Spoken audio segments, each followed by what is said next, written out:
Hello and welcome to my front garden. It's a little bit of a sad start, I'm afraid, to start the video, which is the MGB after the crash I had at Snetterton last weekend. As you see, a fair bit of damage along the wing there, and also inside the door it sort of caught the metal there quite badly. The door does still close, which is a good thing, but it's going to need a fair bit of repair along the bottom edge there. And moving on to the side and the rear of the car, you can see it's sort of a nasty dent running all the way back through that panel, and also the boot lid there, it has just pushed that wing over slightly. Now looking back, we can see here how the accident happened. This is me following the red TR4 of Rob Johnson at Snetterton last weekend, and you can see the wheel just sort of picked up on the outside of the corner there, and it just threw me into the barrier. I've just done a little replay as well in slow motion, just so you can sort of see the point when it happens. The car just goes a bit wide, and you'll just see it, just that I think the back tyre just drops over the curb there, and then it just sort of flicks me around, just a small amount, but then it fires me directly towards the barrier there. It's only about a second I had to try and do anything, and I didn't really get the chance to do so, even with the steering over a long way. So after getting the car over to Lone Pine Garage, we managed to get the front wing off.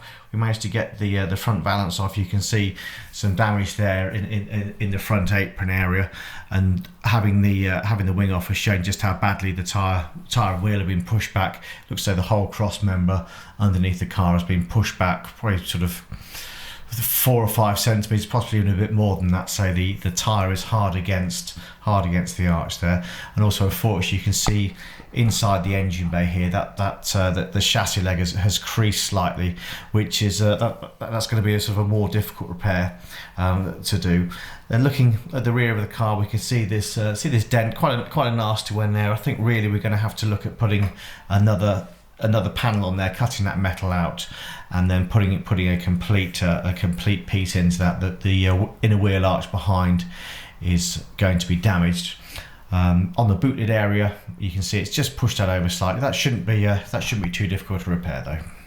Looking again at the door jamb there, the B post. I think we're probably going to put a complete new B post in there.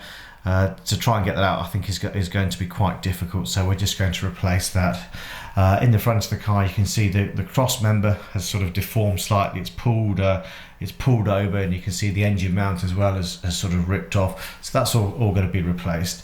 And then just looking up on this is on the near side wing here. This wasn't damaged at all, but you can see that that has pushed over slightly. Now, I was very lucky that a good friend of mine, Steve Denton, had an MGB that he's breaking at the moment, and he very kindly sold me the second-hand cross member he had on his car, and that hopefully will allow me just to sort of get the car rolling again. The cross member on my car is very badly dented, and I think if I can just get his used cross member back on there, it will at least allow that wheel to come away from the inner wing there, and we can get the car mobile again. And looking at the cross member on my car, you can see that this is where I had drilled it out to give it a bit of lightness, and it's quite an interesting thing. So I do wonder, because of that, the holes that are drilled in the cross member, whether that's actually allowed it a bit more flex and saved the chassis slightly. But you can see, when we sort of go around here, you can see how that chassis leg has bent up. It's that quite a nasty crease in the sort of the metal box section there. So that is that's quite a major concern. We're going to have to try and get that on a jig, or get someone with an alignment system to straighten that out again for me. And then just to show you very quickly, this is the modification I do that's inside the cross member. This just allows me to run the slightly narrower springs that I run. You can see that's just the aluminium block that's fitted in there. There's a bit more detail on this in my suspension rebuild video, though I'm going to put a link in now. It's just a good opportunity to see that part that you don't normally get to see. So to start off with, I stripped the cross member down and got it off the car, and you can see here that it is quite badly dented. You can see how those holes have completely deformed, and a lot of it has just folded up. So, not a nasty accident there. It really has sort of pushed the cross member back hard, and made a real mess of it. It's an interesting thing. I'd be interested if anyone could sort of tell me on this. Obviously, we are running the Crossmember with quite a few holes in the front of it to give it a bit of lightness, and I do wonder whether whether having those holes in the Crossmember actually save the chassis leg a little bit more. So you can see here how the front of that has creased up compared to how it should look against the second-hand Crossmember that Steve has sold to me.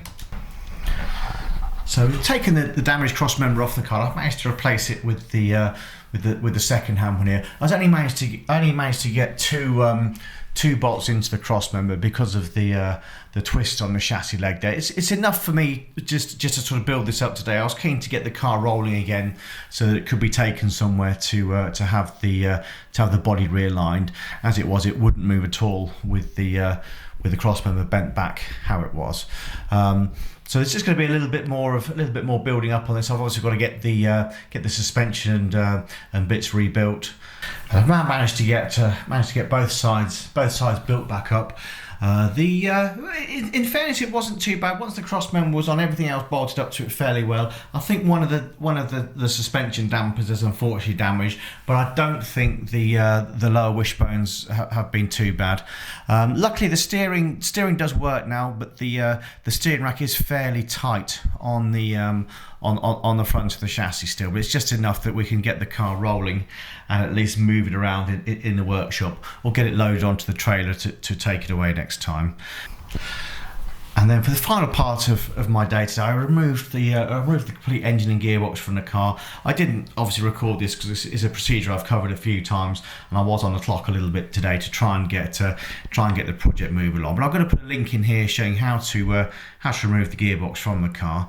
And then finally, I'm going to probably have to take off the near side wing as well. I'd like to sort of have that all separate so that when they check the alignment, they can see exactly where things are. The other thing I'd also like to do is try and get the bonnet repaired and get it reinforced. Like, there's a little bit of a kink in the bonnet around sort of halfway up, and then also just this wing alignment at the top where it's come away slightly. I'd like to try and get that resolved as well as we can. I mean, hopefully that would be something that that will be corrected with the chassis alignment.